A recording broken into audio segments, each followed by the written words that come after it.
नमस्कार, स्वागत है आपका क्यूवाइव नेटवर्क पर। मैं हूं नीलू व्यास और हमारा खास कार्यक्रम एंगल 360 में आपका स्वागत है।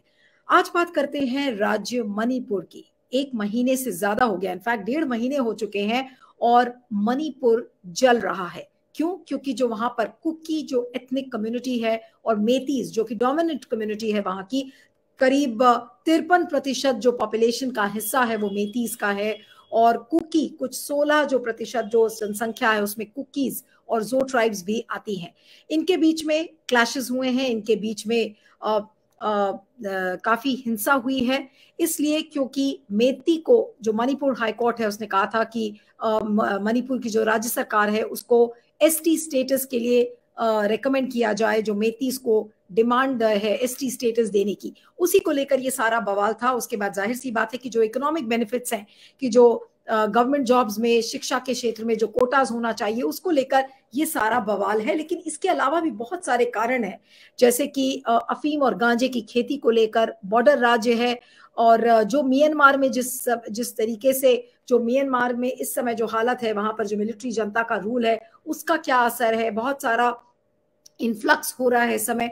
तो ये सारे कारण है जिसकी वजह से इस समय मणिपुर के जो हालात हैं वो हाथ से बिल्कुल बाहर निकल चुके हैं। आपने देखा था अमित शाह भी थोड़े दिन पहले वहां गए थे, उन्होंने शांति कमिटीज की बात की थी, लेकिन उसका कुछ असर नहीं हुआ। और इस समय हालात ये हैं कि बीजेपी के केंद्रीय नेताओं के जो घर है उनको फूके जा रहे हैं।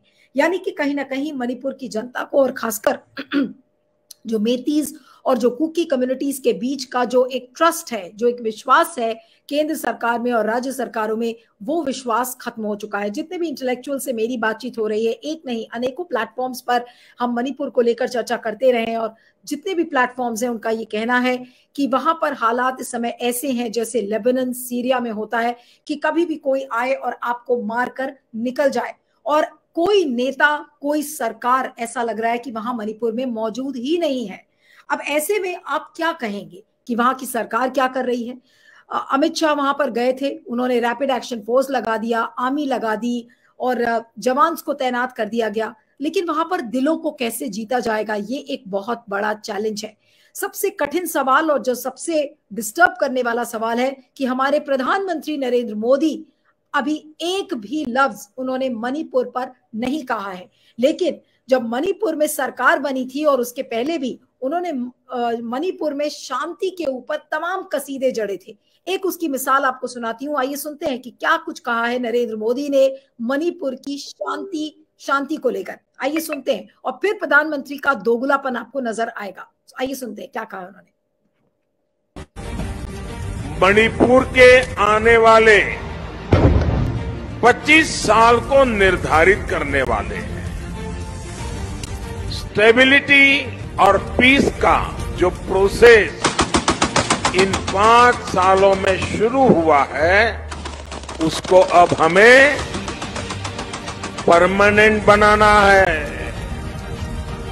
इसलिए मणिपुर में बीजेपी के नेतृत्व में पूर्ण बहुमत की सरकार बननी बहुत आवश्यक है।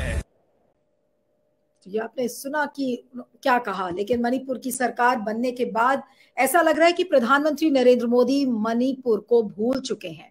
वो सब जगह का दौरा कर रहे हैं, सब जगह जा रहे हैं, लेकिन मणिपुर में किस तरह से आग सुलग रही है उसकी सुध लेने वाले शायद प्रधानमंत्री नरेंद्र मोदी भूल चुके हैं कि मणिपुर भारत का एक हिस्सा है। आज मणिपुर को उसी के हाल पर ऐसा लग रहा है कि छोड़ दिया गया है। लेकिन मणिपुर का क्या सॉल्यूशन हो सकता है, क्या चीजें हो सकती हैं जिससे कि मणिपुर में शांति फिर से बहाल हो सके, ये सब के लिए एक बहुत ही कठिन सवाल है। आइए इसी पर हम चर्चा करेंगे। हमारे साथ कुछ वरिष्ठ मेहमान हैं, उनसे मैं आपका परिचय करवाती हूँ। हमारे साथ डॉक्टर ज्योतिर्मय तालुकदार हैं जो कि अशोका यूनिवर्सिटी में प्रोफेसर हैं और असम से हैं और पूरे नॉर्थ ईस्ट पर एक पैनी नजर बनाकर रखते हैं। डॉक्टर ज्योतिर्मय तालुकदार, आपका बहुत बहुत स्वागत है क्यूवाइव नेटवर्क पर। और मैं कोशिश करूंगी कि आपसे मुझे पता नहीं कि समय, हाँ ज्योतिर्मय जी हैं हमारे साथ, वो कनेक्ट हो गए। Thank you so much doctor Talukdar for joining on क्यूवाइव। और हमारे साथ समीर पुरकायस्था हैं जो कि मणिपुर से अभी लौटे हैं, फेडरल के एक बहुत सीनियर जर्नलिस्ट हैं। फेडरल एक डिजिटल प्लेटफॉर्म है, उसके लिए समीर काम करते हैं। He is a very senior journalist, he was in Manipur short while back और मणिपुर में क्या ग्राउंड पर हालात है, समीर से अच्छा शायद कोई नहीं बता पाएगा, और पूरे जो भी चीजें वहां पर हो रही है उसका क्या असर हो सकता है उस पर भी हम बातचीत करेंगे। Thank you so much Sameer for joining.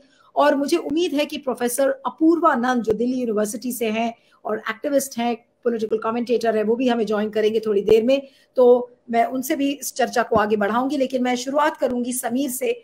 Sameer, I really want to know what is the sense you have got from the ground? Manipur is really on the boil. What is the reality over there? All these statements which say that Manipur looks like a leaderless state, it's a stateless state. Is that true, really? Yes, actually, Manipur, it's free for all. That's what's happening. And the biggest worry is the deep-seated mistrust that has set in between the two communities, and nobody is willing to trust, each other. So that is the biggest worry, and almost the balkanization of the state has been almost completed. So the Kukis are staying in the Kuki-dominated areas, and they are scared to venture out to the Meitei areas. Meitei, vice versa. Meiteis are not willing to go to the Kuki areas. They are scared, and they are holding on to their territories, their territories of influence. So the division has been, the demographic and emotional division has been completed. So and the Kukis are now saying that since this kind of division has set in, so better they be given separate administration, meaning either a Indian territory or a state, a demand which vehemently opposed by the Meiteis, who are not willing for any kind of territorial disintegration of Manipur. And the central government has also reiterated that they are not in favor of territorial disintegration of the state. So now there is a kind of logjam there in Manipur, and no peace efforts, reconciliation efforts is actually moving forward.